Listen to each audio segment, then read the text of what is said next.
Hey, what's up guys? It's your girl Kay and I'm here with my TTC Try number 1 2-week update.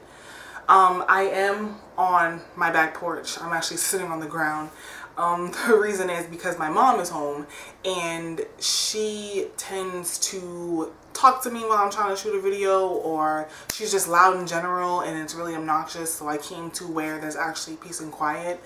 My house is pretty big, but it's not big enough that nobody can hear you when you're trying to make a video, and so people knocking on my door asking me what I'm doing is kind of annoying. So I'm out here on my back porch sitting on the ground talking to you guys.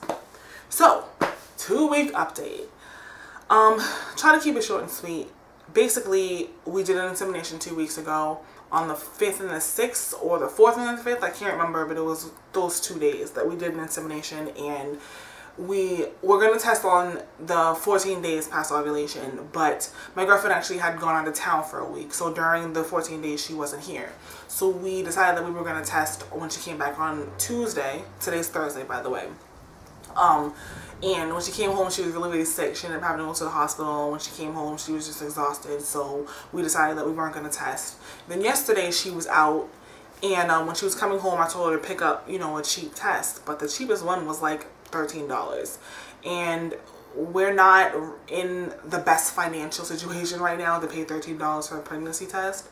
So what we decided to do was use the study that I was doing today, where I had to get into an MRI and a CAT scan machine, and they obviously test you for pregnancy before they put you in machines that can have some radiation. So that was a free pregnancy test right there. So I went today and I got the pregnancy test, and I have 3 letters for you: BFN. Yep, negative.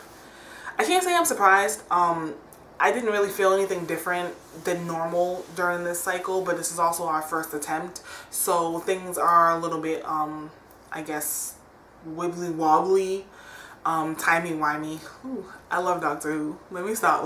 Okay, listen. So I'm kind of tired, and I get goofy when I'm tired, but so, you know, I think there are a lot of factors that could contribute to the negative. You know, we had our sperm in the cup for longer than an hour. It took us more than an hour to get from our donor's house back to our house with the cup. Also, I put it in between my boobs, and I'm not going to show you now, but my boobs are pretty much ginormous. So it created a lot of heat, and when we took the cup out from in between my shirts, in between my boobs, it had a little condensation and a little steam in there, I think. I think it may have been too hot. But like I said, it was all trial and error. You know, it's kind of like we have to fine tune what we're going to do for next time, and know that we need to get it within an hour. We need to, you know, not put it in my shirt, because obviously these gigantic cannonballs hold too much heat for the little spermies. So, you know, that might have been a factor.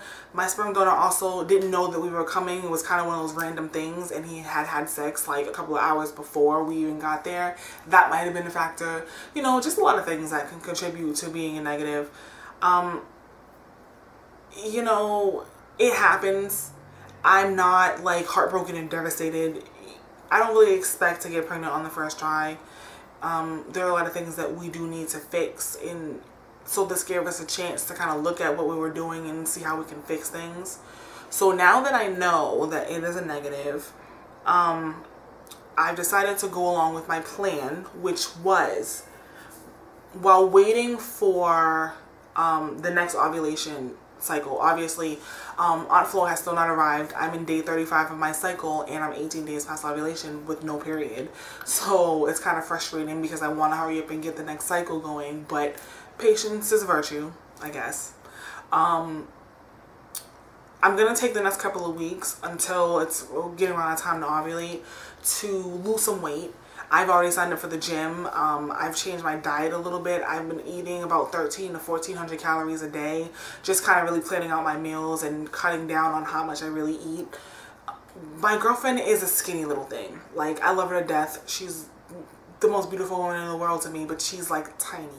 She can eat like a 13-year-old growing boy, whereas I eat like she eats, and I gain 30 pounds and she doesn't gain anything. So I've gained a lot of weight over the last couple of months because we eat like we're starving kids.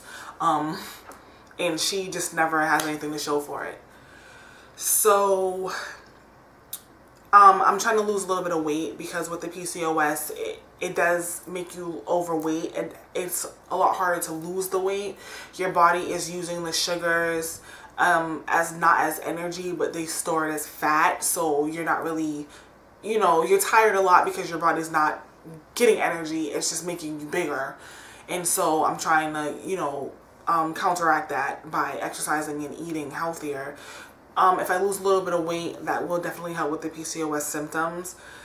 I know that I'm ovulating. I did a study, like I said before. I don't know if I actually put the video up here, but if I haven't, I did a study about a year or two ago, and they were doing ultrasounds every 2 weeks of my ovaries. It was actually a study for PCOS, and it was showing that I was releasing an egg. So, you know, they were like, you're pretty much ovulating, you're good to go, kind of thing. So, you know, I don't know if things have changed over the last year or not. I haven't had any ultrasounds or anything done like that. My doctor just mainly wants me to try to lose a little bit of weight because she thinks that it's really going to help with the pregnancy in the conceiving, as opposed to just putting me straight on Clomid or a fertility drug and assuming that I'm not ovulating. So I decided that I was going to start doing that. I have not yet made it to the gym, like I said. So I'm trying to get the motivation to actually go to the gym. And I also started taking my metformin, which is going to help with the hormone imbalance, which is really good because I've read a lot of stories and on forums, on pregnancy sites and things like that, that the women who took metformin and literally like a week later they got pregnant, or, you know, a couple of months later they were pregnant with the metformin. And that's really like a thumbs up for me. I'm like, yeah, I'm gonna do that. So I'm really on my P's and Q's when it comes to the metformin now, because I don't want to be the person who's trying to conceive for like 3 years and it doesn't happen. I'm really just trying to do this and get it right and be happy. So yeah. As for the pregnancy test, I'm gonna tell you a little secret, but don't tell anybody. Now, the doctor's office that I went to get my MRI and CAT scan done and to do the whole study that I was doing today, actually have pregnancy tests. And they have like the ones that you put like 3 drops of your pee on it and it comes up in like 3 minutes. Well, I kind of borrowed some from them, as in took some without them knowing, and I have like 7 of them in my bag right now. So that's really going to help out in the future, because I don't plan on testing more than once per cycle, because it doesn't really make any sense to me to continue testing every single day like some people do. So yeah, just a word to the wise: if you have doctor's offices who like to leave their big box of HCG tests out, grab a few while they're not looking, because I mean, your tax dollars pay for that stuff, right? That's what I like to think. So yeah, that's pretty much it for my update. You know, like I said, big fat negative. Not too happy about it, but you know, it happens. It's life. It's not going to deter me from trying again. We're going to keep on pushing. And I think that the next cycle, instead of doing 2 inseminations, because our sperm donor rocks, even though sometimes he doesn't listen to what we say, we're going to do 3 inseminations and hope that that works. Just because sometimes, especially with PCOS, you ovulate maybe a day or 2 after you get the surge.